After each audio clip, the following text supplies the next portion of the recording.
Against the Storm. Have you ever wondered how you would combine a roguelike with a city builder? This game answers that question, surprisingly successfully, actually. This is a roguelike city builder, if such a thing can be imagined.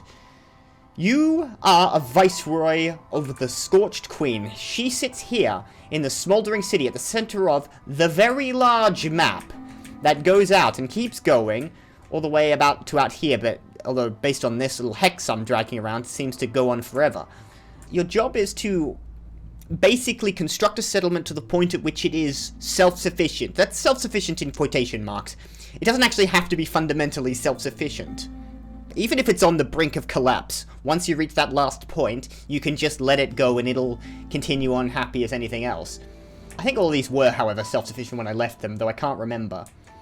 And you've got a limited amount of time to do this, because this world exists in a state where the whole thing resets every couple of years. And you can track where that's going at the bottom here. You can see this little purple line will fill up, and based on how long each town has taken to become self-sufficient, you can see what the distances are. And you'll notice there's quite a bunch of very large gaps between them, because, well, I'm just getting started with this game. I'm 16 hours in, and sometimes I don't do as well as I'd like, especially Stormglen here. This was a 10-year city, and that's partly due to the fact that I'd pretty much spec'd it out entirely for religion. I'd had a scribe in there and was producing scrolls like nobody's business, but the game runs on a lot of RNG, and a lot of the buildings you get, you have to basically roll a dice on to pick them up, and if you don't pick them up, you've got to find another way to make that reputation. And I'd rather bet a lot on religion and never got the temple. I had enough scrolls in the city to shame the Library of Alexandria, but I never had a goddamn temple. So they were just sitting there clogging up my warehouse, doing absolutely nobody any good. As you can clearly see, I'm heading towards something, and that something is called a bronze seal. A bronze seal interacts with this whole system. If I can reforge the seal by setting down a settlement next to it and completing some tasks, it will extend the length of the Blightstorm by, well, in this case, 8 years. Right now, I've got 6 years before the Blightstorm passes. Now, I don't actually know if that counts while you're in a city. I'm about to find out, I imagine. But if I get another 8 years out of this, it'll pretty much still definitely be it. I'll have to reset soon, and then once the Blightstorm, excuse me, comes in, it'll surround everything and destroy the entire map, and I think even move around all the hexes here, except for the Smouldering City. The Smouldering City is under the Queen's protection, the Scorched Queen, who lives at the center here. And she protects everything inside here, but nothing outside. Everything outside here will be destroyed and replaced. But the city will continue. And we can actually have a look at the city. If we click on here, we can head to the Smouldering City, and this is where the roguelike elements comes in, because you buy upgrades from the city that will continue past each individual run, and even past each individual cycle. So as you progress, as you do more cities, everything becomes a bit easier. I've recently gotten trade routes. Now, so far, all the traders I've been dealing with have just been swap material for stuff they happen to have on them. But if I can set up trade routes, these are apparently more efficient. I'll be doing my first trade route, I think, in this settlement that I'm about to start. I've got a bunch of other upgrades here. These ones, for instance, the Obsidian Archives, which, by the way, these go up and continue as you upgrade levels, and eventually are basically just fundamental upgrades to this one. So Obsidian Archive goes up to level 9, level 10, it's all the same stuff. And it gives you certain advantages. For instance, with this one gives you the Field Kitchen as an essential building. Essential buildings are differentiated from blueprints, from regular blueprints, in that they are given to you at the beginning of the game. So you don't have to rely on RNG to get this one if I had this upgrade. In this case, the main upgrade is permanent reduction, in the speed at which the Queen's Impatience grows. The Queen's Impatience is what one of the major fail states is of each settlement. If the Queen's Impatience fills to full, and we'll discuss this more when we're in the settlement, you lose. You lose that settlement, and you don't get any of this food, which you will gather from around the region in which you settle.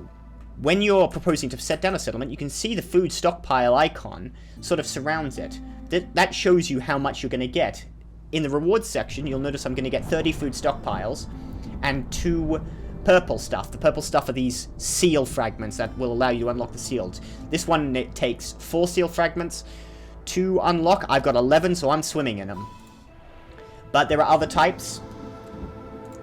You will also need machinery, and you will need artifacts. I have no artifacts, I have 11 machinery. I could have spent machinery on these ones, and artifacts, of course, there are other ones. But the majority, the base stat, will be your food stockpiles. You need that more than anything else.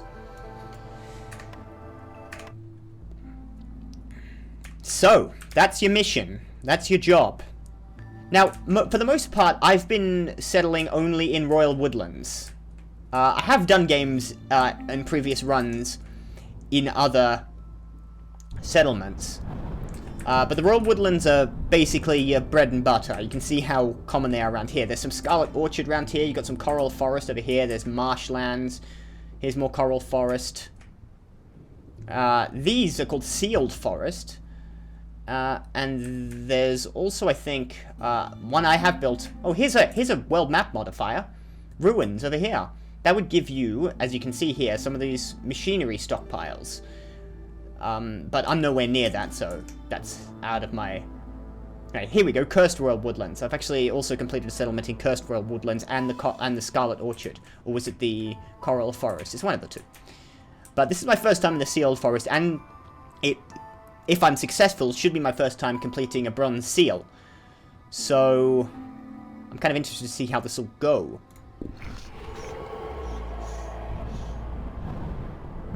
Notice additional effects here. Each hex you select, by the way, may have its own effects.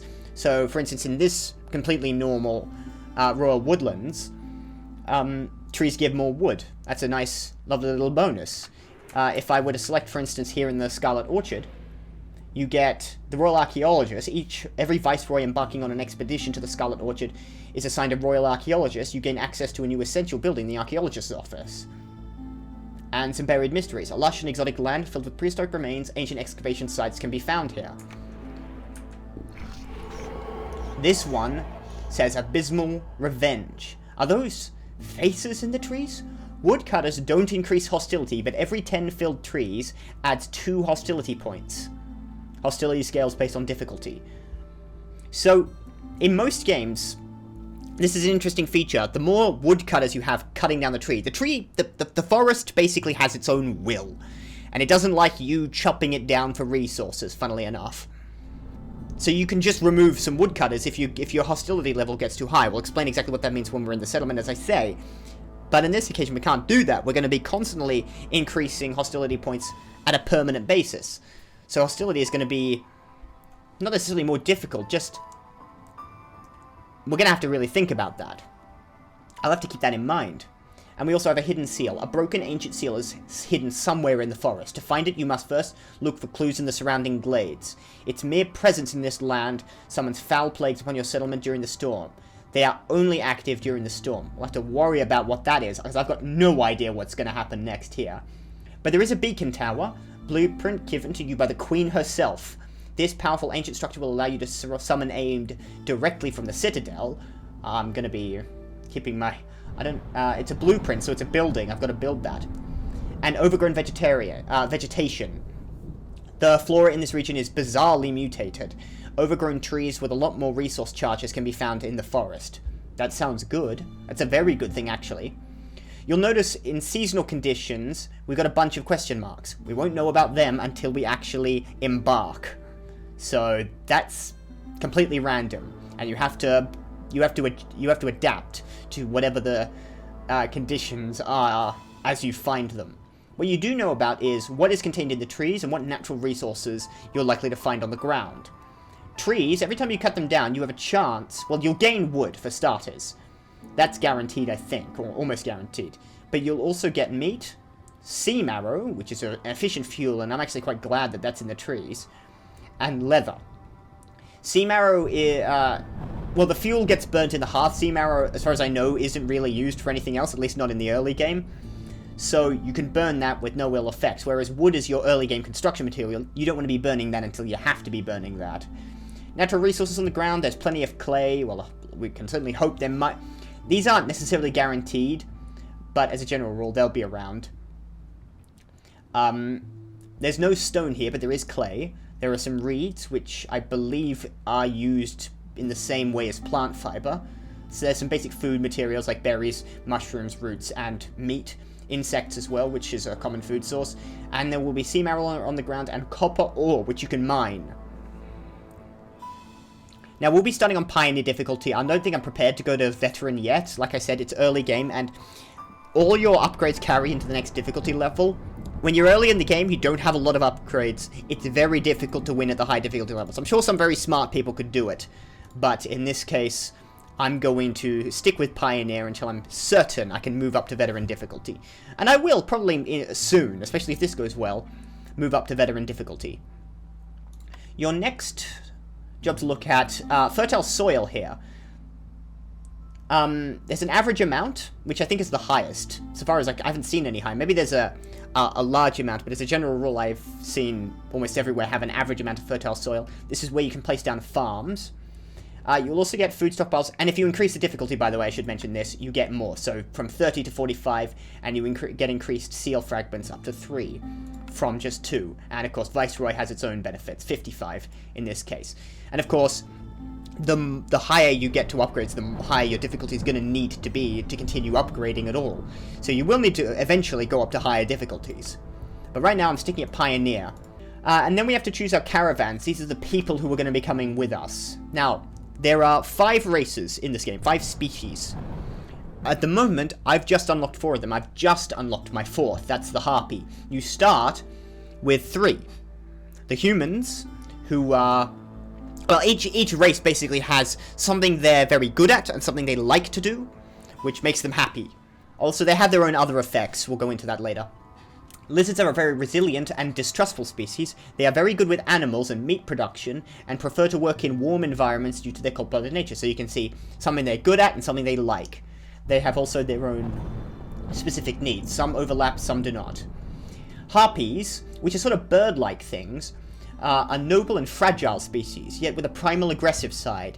They excel at alchemy and love to work with cloth. They like jerky, which is something the lizards like, so it means if I can make jerky, I can make both of these guys happy. We can choose those two, or we can choose the beavers. These guys are hardworking and honest, but also quite demanding. They are gifted woodworkers. They are your baseline woodcutters. They go straight into your woodcutting camps. And so far, I'm loath to start a game without any beavers. They enjoy engineering, and they like biscuits as well, pickled goods, coats, ale, scrolls, and wine, funnily enough. They'll come with resources. These are the base resources you start with. 30 eggs, 20 parts, which is a base construction for your buildings. Wildfire essence, which I believe is only used for making new hearths. I think it might have some other uses elsewhere, but I think I've only used them for making hearths. A little bit of wood and 20 coal, which is one of your fuel sources for your hearth. You can also choose other elements. So in this case, without the beavers, I'm going to get roots, barrels, reed, and an extra 2 set of villagers. So this one actually comes with 10 people. This one comes with purely 8, and it's just insects, berries, and coats. And also no diversity, just beavers. You can have up to 3 in any individual city out of a possible 5, or in this case 4, which is all I've got access to at the moment. So I'm tempted to go with the beavers just because I need that woodworking. But this would have more people, and with more hands to begin with, you can get past the early stages faster, and speed is going to be of the essence. If I don't get this done in 10 years, it's a problem. So I'm going to take a risk here and go without the beavers to start with. We're going to have 4 lizards, 4 harpies, and 2 mystery villagers, who we don't know the race of until we actually enter. So we're going to select them. We also get extra roots. Barrels are used, I think they're made for more complex resources or production. So we'll worry about that later. But they're good to have to start with.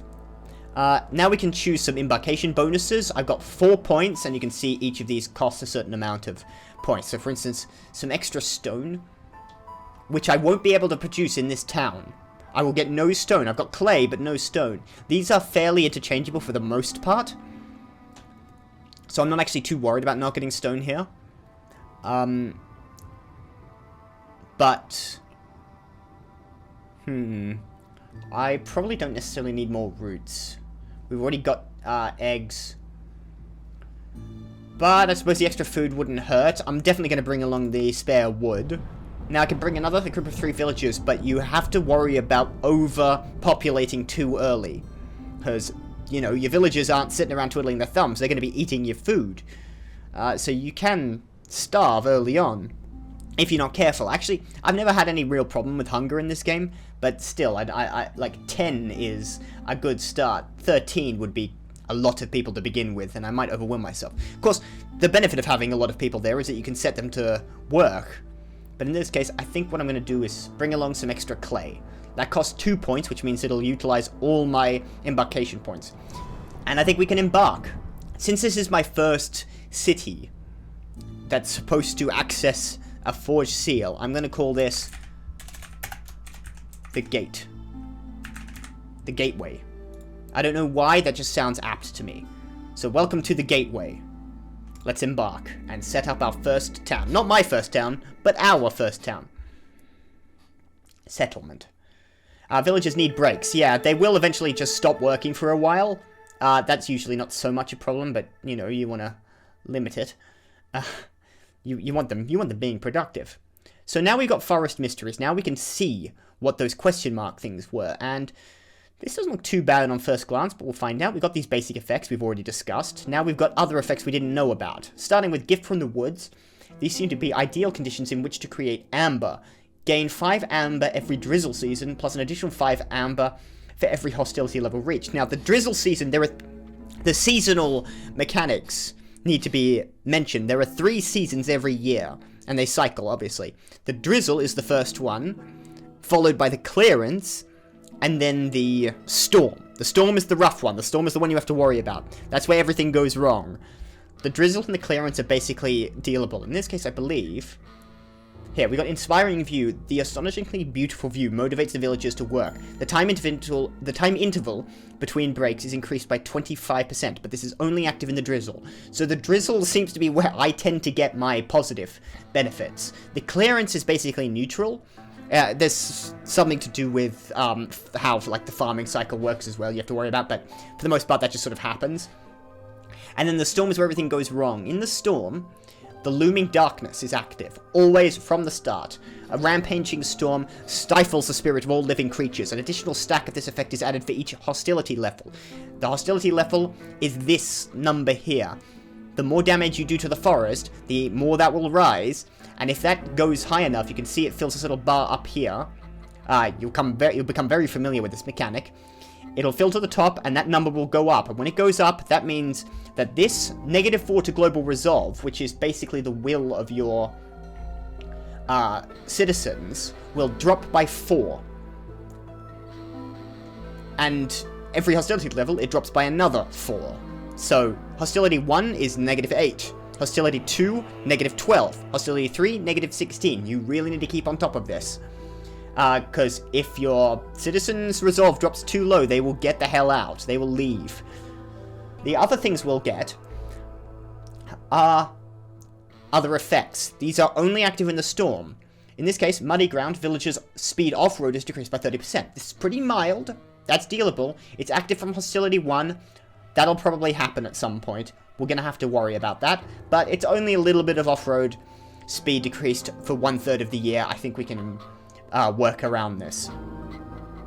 We've also got Melancholy. Now this, you can see the number above it is what level of hostility the forest needs to be at for it to activate. And remember, we're going to be constantly increasing hostility every time we cut down 10 trees. So, keep that in mind. In this case, once it gets to hostility level 3, then the humdrum and peaceful atmosphere brings back memories of the Citadel, home-cooked meals and cozy beds. People become melancholic thinking of their time in the Citadel. And when that is met, when it's hostility level 3 and it's the storm, villagers with this effect will have a -2 penalty to their resolve, on top of their already quite low resolve at level 3. A stack of this effect is added every 60 seconds. Now, I think the storm lasts about 2 or 4 minutes. I think it's 2 minutes. So, that's you know, that's a lot of resolve to drop, but you can prevent it by fulfilling the need complex food and housing. So if you have actually given them all housings and you have complex food around, which require production facilities to build, it'll just bypass this entirely. So this is not so bad. And at level 4 hostility, we get strange lights. People are reportedly seeing strange visions in the woods. They need something to put their minds at ease. Villagers with this effect have a 20% chance of destroying the yield with each production cycle. So that really reduces your productivity. But you can prevent it if you fulfill a service need. And to be honest, hostility 4 would be as high as I've ever gone in terms of hostility. So hopefully we should avoid this entirely. But, you know, it's a new biome. It's a lot of side effects. We better be careful of that. So now we know, this overall seems fairly mild from my end. A lot of stuff you can avoid, with the exception of the muddy ground. Sometimes there are things that are just going to be active in the storm, and you have to deal with that. Luckily in this case, it's stuff I think we can work around, and it doesn't really get properly bad until hostility level 3, in which case things are already pretty rough. Okay, we can set that away now that we know what's happening here, and look at our base start. Now, for the beginning, you're given a hearth. This is the fire that needs to be lit, and you can actually assign one of the races, one person from each race that you have in your settlement, to do this, and they all have different effects. For instance, the harpy here, which is, again, this is entirely new for me. This is my first game playing with harpies. They can teach villagers how to be more nimble and agile and increase the global carrying capacity. That's the amount of stuff people can have in their pockets. Usually it's at 5. It's gone up to 10. That's actually quite powerful. Now, lizards are very adept at ancient rites. That'll increase global resolve by +1. That's not a very worthwhile, in my opinion, start. I usually, if there's a lizard, and there often is a lizard set to the hearth, I like to swap them out for pretty much anyone else. Humans, for instance, reduce the rate at which the queen's impatience grows, because the queen likes humans in general. It's a little bit of racism there. It's alright, nothing to worry yourself about. I tend to like humans in this role, but harpy sounds actually really powerful. The thing is, lizards quite like working here because it's a fire and they like the warmth because they're cold-blooded and they can't produce heat using internal mechanisms. But we're going to stick a harpy here, and she can deal with that for us, and increase carrying capacity. Now, like I said, we've been given a hearth here, and we'll be burning first, I think, coal. We can see what fuels we've got, and wood, and hopefully sea marrow once we extract it from the trees, and maybe from some kind of resources. And we've also got a main warehouse where stuff is kept. I don't actually know if there's a direct limit to how much you can hold in main warehouses. I haven't seen it be a problem if it is. First thing I like to do is set down some basic paths. Paved roads require stone to build. We won't be building any of those then. No stone on this map. And as a general rule, paved roads don't cost anything and they do well enough. I like to build in the front, one set of roads basically between them to begin my network of roads. And you want things to be roaded, people walk faster on roads. And if it gets to the storm above hostility level 1, they'll walk a lot slower on unpaved ground. So you want roads to be down. Alright, now we'll look at our resources available. If I hit B, I can actually see directly what there is, or I could just mouse over it and click it. As you can see, we've started with, well, 3 things. It's only showing 2. These are dewberry bushes, and they produce berries plus something else. Now, everything can produce, I think, multiple outcomes. One main resource, and then the percentage possible resources. In this case, it's just giving you a small chance to have an extra set of berries, which would be nice. They have 15 charges. That means it can be harvested 15 times before it's destroyed, and then you have to start looking elsewhere for your resources. And we've got down here is a reed field. Reeds are used for crafting. By the way, I'm hearing this music, this new soundtrack for this region. Each biome seems to have their own music, and this one's quite nice and kind of noir-y. I like it. This may produce clay here, by the way, as well as roots. So 20% chance of either clay or roots. plus the reed on top of that, and it has to be gathered using a specific kind of camp, in this case a harvester's camp, whereas the dewberry bush requires a herbalist camp. But we don't start with a full herbalist camp like the harvester's camp. We got the full big boy one over here. In this one, we've only got the small herbalist camp. That means it can only extract from these small little bushes. If you open up those large glades they mentioned, the dangerous glades, which there's one right here, you might find very large bushes. This small herbalist camp won't be good enough. So that's a problem. And this is where the RNG really gets into its own, because these buildings are not guaranteed. You get them down here. Every now and then, the Queen will offer you blueprints for new buildings.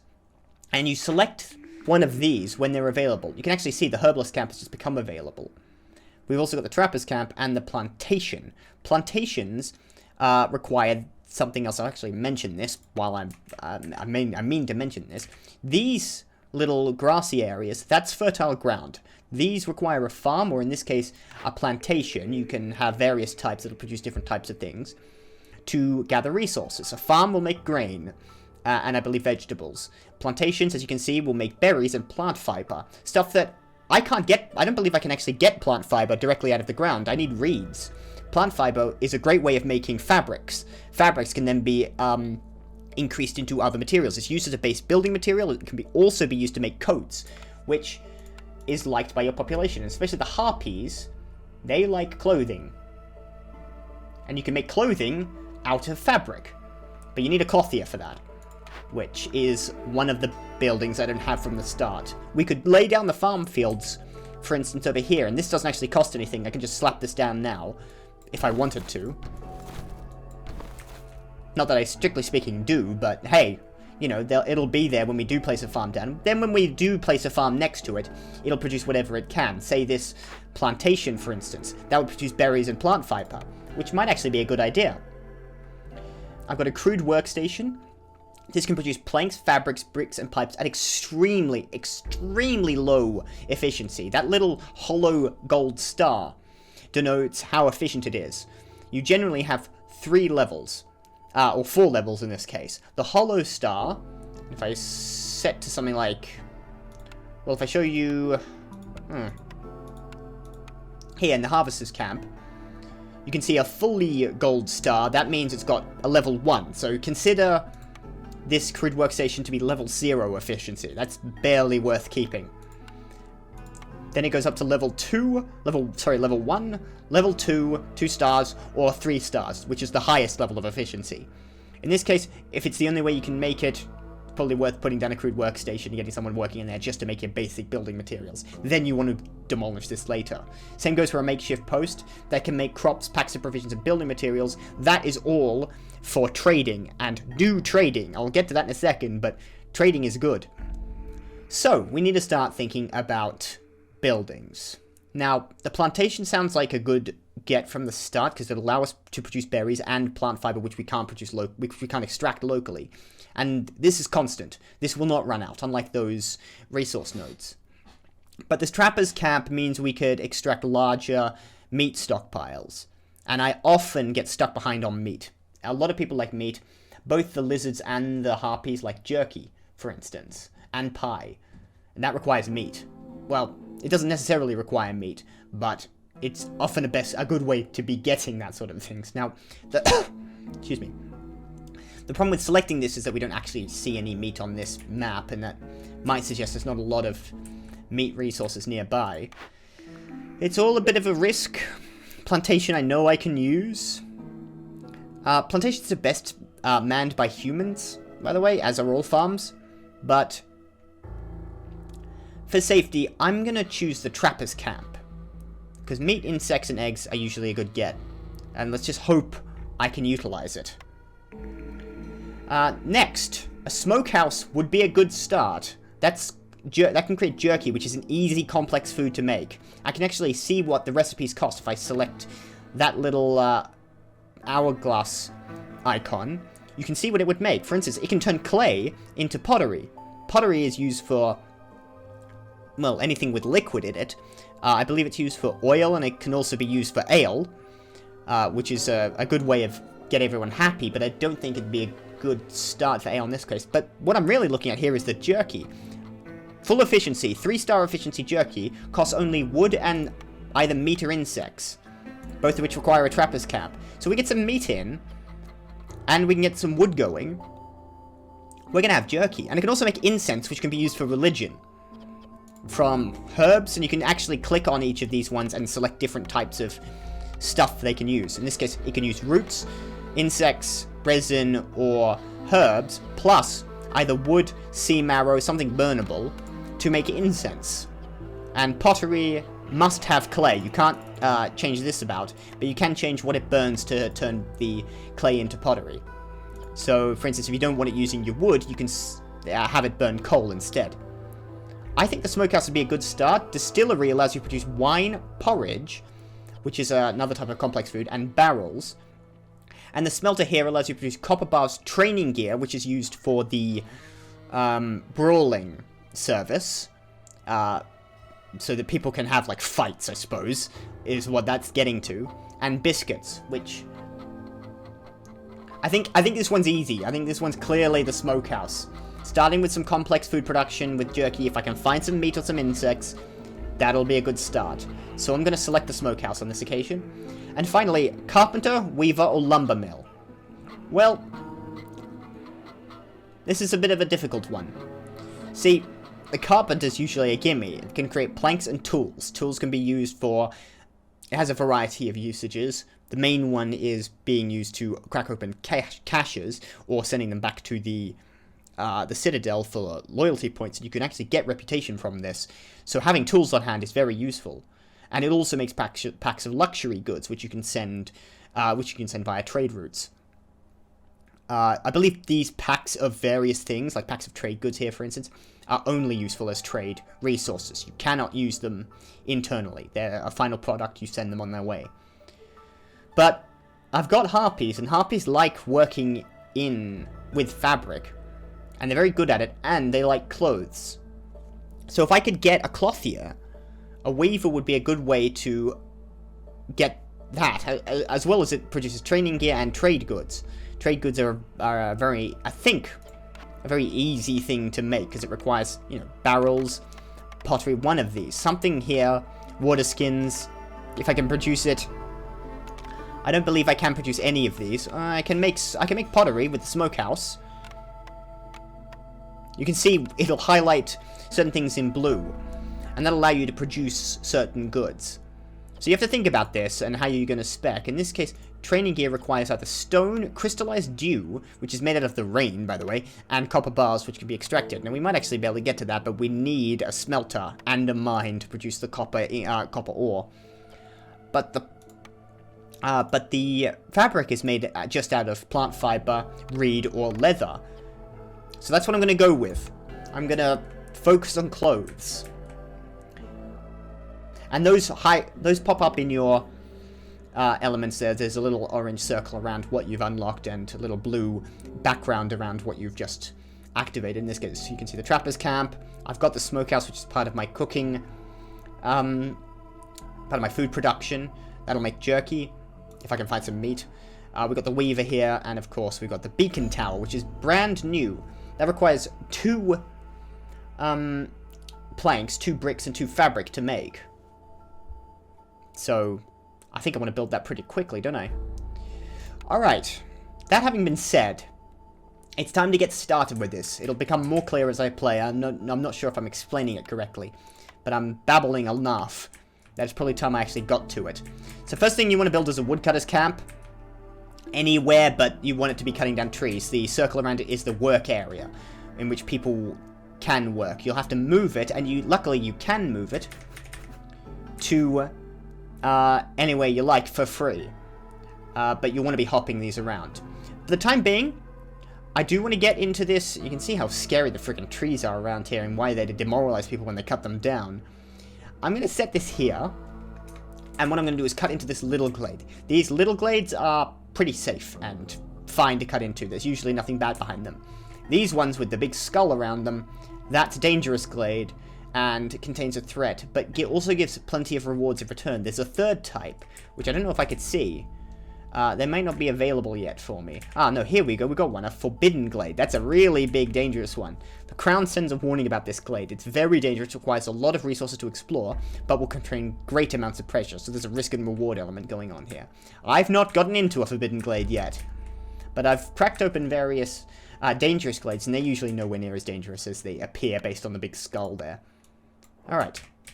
I'm going to set that up. I'm building a road out there because I may need it eventually. Also, it'll mean the woodcutters are moving a bit faster, but you don't need to set up a road, and I'll probably be moving this woodcutters camp fairly soon. My next job will be to extract the resources on this map. That means we're going to need to build a... What does this use again?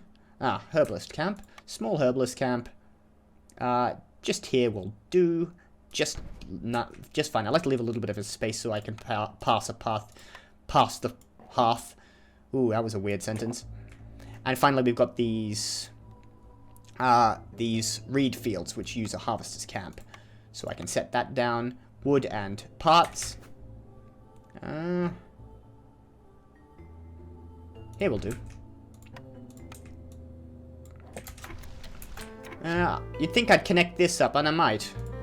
I don't want to build too many paths where I don't necessarily need them yet, but in this case I'll leave a 4x4 area here. I think there's a lot of buildings that are 2x2, so I'm going to leave that for starters. Now, when your workers aren't actually engaged in any job, they will act as builders. You ideally need 2 or 3 of them as builders constantly so that stuff gets built. If you don't have any builders, nothing can get made, so you'll need a couple on hand. But you want as many of your workers, you know, working as you can get it. And I have been known to accidentally leave people idle for a bit longer than I otherwise ought. You can see they're putting down the path first, and they're also delivering the resources to each building before constructing it. Resources go into and out of the warehouse. Everything's centered around this in terms of logistics. So keep that in mind. The longer it takes for them to get to the warehouse, the longer it'll take for them to build anything or construct anything, or bring, for instance, stuff to manufacturers. In this particular case, you can build other warehouses, not the main warehouses, but you can build smaller warehouses this is in city buildings. Here we go. A small warehouse. You can also, as you can see, build another smaller hearth. This is the main hearth.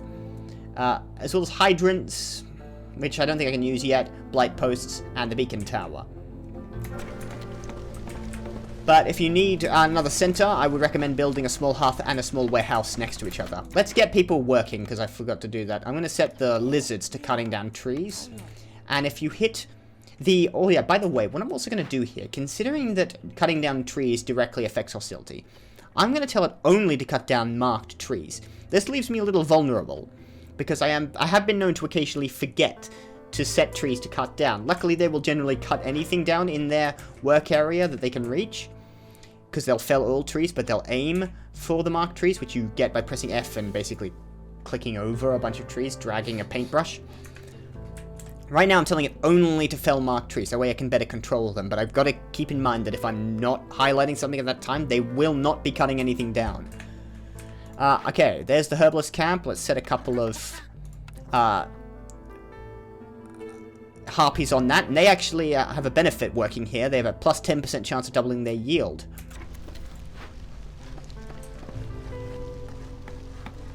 Okay, and these two will go and collect these berries, and once this harvesting camp is complete, I'll set 2 more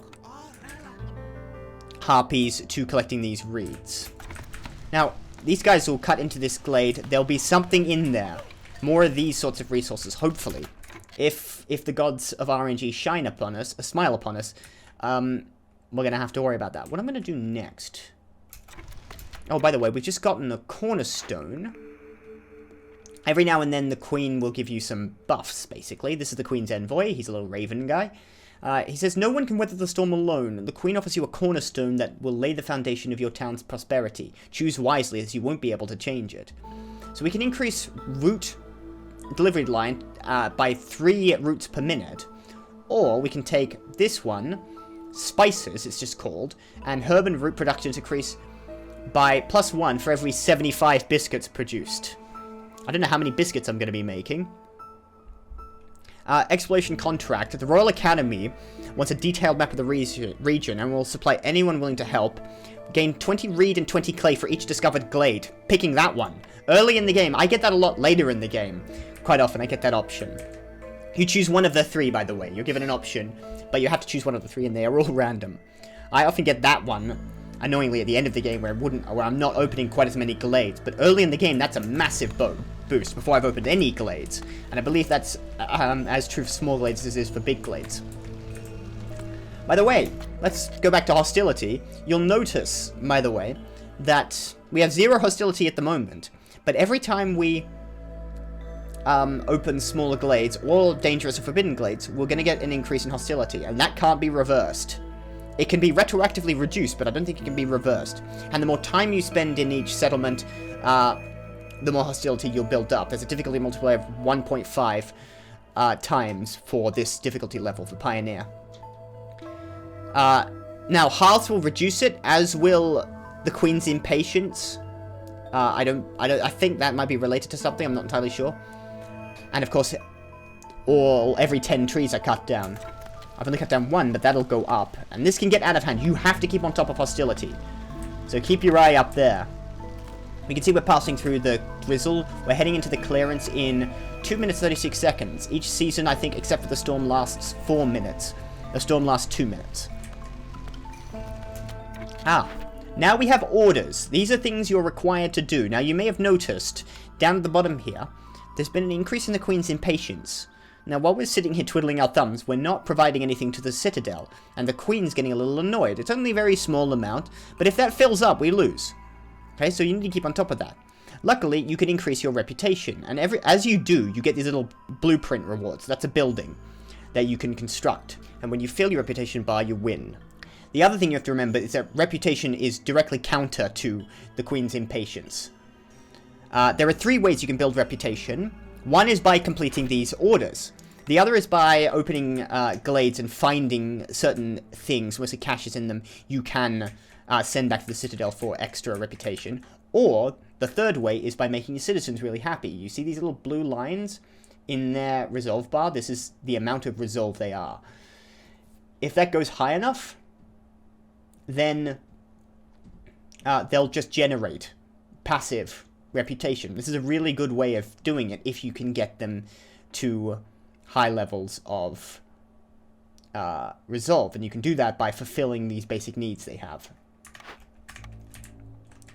But early on, the way you're going to be getting reputation is by choosing orders, and that gets your first few blueprints. That's how you get more complex production. So let's choose an order. In this case, we can keep Blizzard resolves above 10 for 30 seconds, which shouldn't be too hard, actually. Or we can place down 35 paths. That'll give us a buff. Like, this is a Cornerstone, a perk, and you can see them building up in the bottom right-hand corner here. They really stack up after a while. This is used, apparently, for creating drainage ditches and will increase villagers' speed on roads and give you 10 free stone. That's not great rewards, but it's basically guaranteed eventually. Or you can you'll have to actually work for this, but not that hard. I don't expect it'll take me too much time to get lizards resolve above 10 for 30 seconds.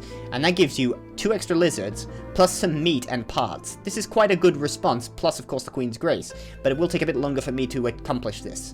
But I'm going to select it anyway, because I'm a bit cocky. I'm going to choose another order. In this case, you want me to trade a value of at least 10 amber worth of material. Early game, you're not going to do this. You don't get complex production that allows you to do a lot of trade until much later in the game, so that's a rough one. Now we got Harpy's Resolve, which is the exact counter to the Lizard's Resolve. I'm almost tempted to do that. Eventually, I want to do trade. You get 10 free amber, 20 oil vessels, which is the fuel, and 2 extra villagers of unknown race. Plus, of course, the Queen's Grace. I guess I'll pick this one. 10 amber to a trader isn't a lot, or on a trade route. And it's probably guaranteed eventually. I guess I'll take that. Alright, here we go. Complete any 2 Glade events, or this is a problem solver, and that'll give us some planks, some tools, and 3 new villagers. Or complete 2 trade routes. Deliver 4 packs of crops. That decides what I'm going to be doing, and we'll get amber, grain, and villages. I don't think I'm going to be doing grain farming and packs of crops. Now, I can look at what exactly goes into making packs of crops, but 2 trade routes, I don't know if that's a lot. This is my first map with trade routes, so I'm going to give this one a miss just because I don't know if I understand it, and in any case, I kind of want the tools. So I know I'm going to eventually complete 2 Glade events, so I'm going to select this. These are all slightly long-term goals, which is a bit of a problem, but should be manageable. I'm certainly hoping. So these will take a bit of time before I can actually activate them. It's not ideal. Maybe I should have picked the paths. It means that I won't get those new buildings for a little bit of time. So this is what life's like when we haven't got beavers. They're taking forever to cut down these trees. That might be a benefit long-term for me in reducing the amount of hostility I get, but it means things are progressing a little slower than I'd otherwise like. How are we doing in terms of fuel? I'd build shelters for my people, but, well, we're not getting wood very fast. I'm going to move up to speed 2, by the way, which is where I tend to hang around at. You can see, by the way, the characters are on here. You can see they're kind of bird-like things. Not quite birds, but they're sort of bird-like. And you can see the lizards here are wearing hats. They look very comfortable. And actually quite handsome. I've got 3 people not doing anything at the moment. That's a mistake. You know what I need to do? Set down a crude workstation. And I'm going to set it right here next to the warehouse. Giving 1 space so we can pass through and maintain this grid. I'm going to set down this crude workstation. I'm going to have someone doing some basic plank and brick production. They would make... they can also do fabric production using reeds, if I select that. I'm going to set a... I got 2 people. I thought I had 3. 3 people standing there. One of them was managing the hearth. I forget. I'll put a harpy there. I'll keep 1 person off. And you can just make stuff. She'll work there. 2 people will be more efficient. This means this is effectively only working at half efficiency, and it's already quite low to begin with. But you don't want this building too much. In fact, you'd better set limits on this. I'm going to set to 6 each. So these will produce no more. Once it reaches 6 stockpile, they won't produce any more. Which I've heard is a good limit. And it won't really be producing any pipes, so I'll just turn that off. So as not to confuse myself. Okay, now we've just opened up a glade. It's a small glade. You can hover over this to see what it contains within. In this case, 2 reed fields. So when these are done, I'll have somewhere for that to go. And it also contains 2 copper veins. Now, copper... This will extract copper ore, not copper ingots. You need a smelter to do copper ingots. Now, that isn't necessarily out of the question, and I do have the mine to extract that, but I have nothing really to do with the copper ore. But the copper ore can be used for ink, for creating pigments, if I wanted to go down the religion path. But neither of my guys here really do religion. Actually, no, the lizards do. Never mind. I might do it. But at least we got somewhere for... to collect reeds. Thing is, we've also got a guidance stone. It's an ancient relic. It knows not where the guidance stones came. It is not known where the guidance stones came from, or what their original purpose was. But they're imbued with magic and always point in the direction of a nearby seal, and it is pointing in this direction, towards this dangerous glade. However, if I follow it, it's not pointing directly at the forbidden glade. But I worry that might be where I have to go. It may be pointing at the next guidance stone. I think I want to follow this, and I think what I want to do is break into this forbidden glade soon. The only problem is I don't, this early in the game, I don't know if I actually have the material I need to deal with anything in there. They're not difficult threats, but you can be sidelined if you're not ready for them. I think it's a little too early, just now, to break into a dangerous glade. So once these guys are done cutting down these trees, I'm going to move you to... How about this way?